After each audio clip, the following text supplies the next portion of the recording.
For today's video guys, nandito tayo ngayon sa loob ng Thunderbird Casinos and Resort. So, maganda yung mga room nila dito.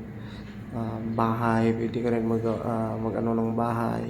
Kaganda dito guys. Sobrang ganda talaga sa kapaligiran nila. Grabe kalinis. Kasi pati ang kwarto nila. Kasi nasasabi ko yan kasi dito kami natutulog. So, kung may okasyon kayo, may kasama kayo, pwede dito yung friends, family, yan, dito. Sobrang ganda talaga guys. Masasabi ko sa inyo. Hindi lang sa mga room nila, sa kapaligiran, yung view, maganda.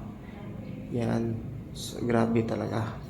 Sulit talaga guys. Yan yung dyan tayo nag-breakfast kanina guys.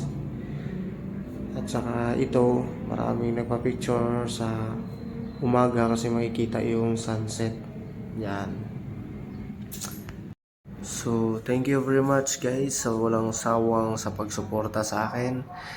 At kikita-kita ulit tayo sa other view. And I love you all guys. Bye-bye.